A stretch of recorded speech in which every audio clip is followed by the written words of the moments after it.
Welcome back to the Daily Vent. The next topic on the list is, are we willing to see the optimism? This was probably written by me at a time where we were in probably the thick of lockdowns and all the COVID stuff and everybody being angry at each other, banning unvaccinated people, etc., etc. So this was not a very optimistic time, right?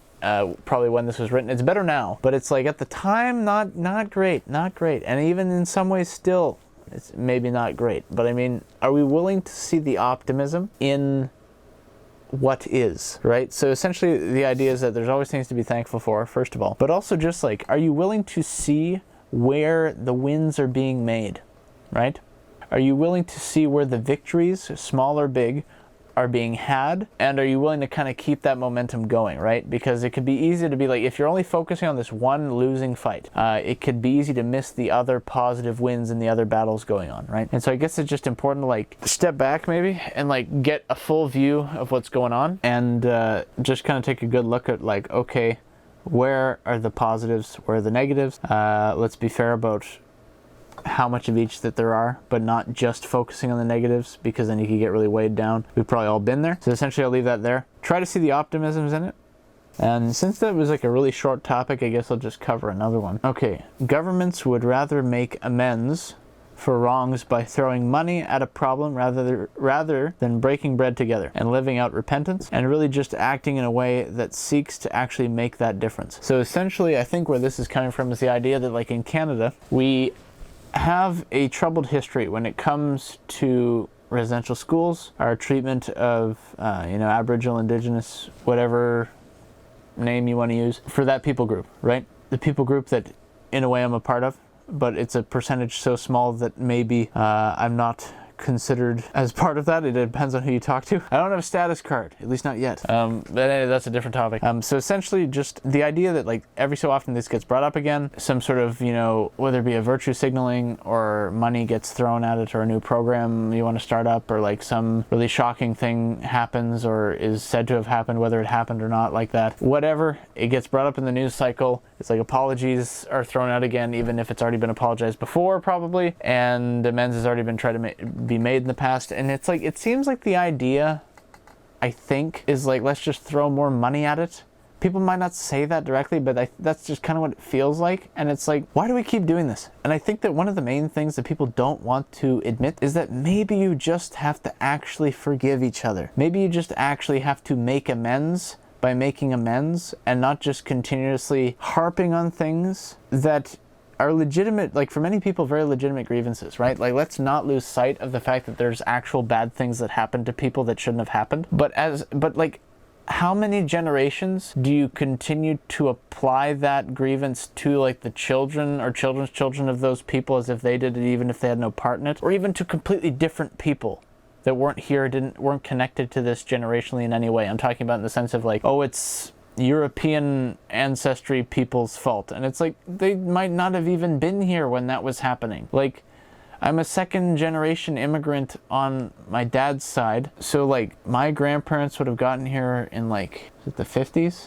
on my dad's side? So it's like, and then they went into like outside Toronto area. I won't name the specific area, but then it's like, and they're responsible for this. You know what I mean? Like, just because they're from Europe, like, you know what I mean? Like just try to like practically think through these things with me a little bit here, where it's like, if we really wanted to address the issues and fix the problems, I think that's one of the red pills that happened to me during COVID, where I realized if we actually cared about certain issues, they'd already be fixed, because we saw how quickly the government was willing to immobilize over COVID stuff, whether in a positive or negative or waste of money way or legitimate way. At different times we might have had different opinions on how legit or not legit it was. I digress from that specifically just because the main idea is the concept here that they were able to act quickly and throw a lot of money at it and actually do something, right? And it's like, with how we saw, if this was really a crisis, the making amends for the wrongs of the past in an effective way, if that was really a priority, it probably would already be done. So for example, like, I'll ask a question. Is there clean running water on every reserve in Canada?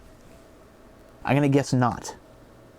I don't have the evidence in front of me, but I'm going to guess that's not the case. I could be wrong, but I don't think it's the case. How hard is it to do that? As a government that I don't quote me on it, but I'm pretty sure our debt is at $1 trillion now. And I don't think it was at that before COVID. So as far as I understand, I'm going to take a guess. We printed a lot of money. quote me if I'm wrong, or don't quote me, or tell me if I'm wrong, whatever. We printed a lot of money for COVID. Would it have been a big deal pre-COVID to just spend the necessary money to get proper facilities on every single reserve in Canada? And that would be an example of making amends and actually doing something that actually is positive, that actually works, that actually addresses problems and shows that you care. Or are we just going to kind of like, oh, we'll do like 1 reserve or 2 reserves and we'll do like a photo op and a camera crew, make it seem like we're doing something, but then like, are those facilities still running well? Did you do that at any other facilities, or did you just do it here for the photo op? Like, these are the questions that might come to mind, right? And it's like, does it really matter? Does it really matter to you that much? If it did, would you act differently? You could even maybe apply this to your own life in terms of like just general things. Like, if it really mattered to you, would you actually do something differently? Right? And so essentially it's like, that's the running water or the clean water is just one example, but it's like essentially because like the response is like, oh, like I guess more money or payments of some sort to make up for the grievances of the past and the rough positions generationally that might have put descendants in, whatever the reasons are. Like, is throwing money at it really your best solution? Specifically like in the Thunder Bay area, if you got a lot of people with addictions and, you know, whether it be alcohol abuse, drug abuse, whatever, substance abuse, and they're in this state, do you think that just throwing more money at these people is going to actually help them? Or are you going to put them closer to the grave with a potential overdose or something like that? Like, these are the questions to ask. Is just throwing money really helping, right? And so with that said, I'm kind of going over the same thing here. I'm like just beating it to death here, but it's like, what are the actual solutions, and do we actually care about doing that? And the main point here is, regardless of if anything else is done about this topic, are you willing to forgive one another? Because in doing that, maybe actual true amends for the wrongs of the past can be made. Like, maybe there actually can be real repentance here and a real change of direction in a positive way, if you're both willing to forgive each other regardless of what's been done or what is being done now.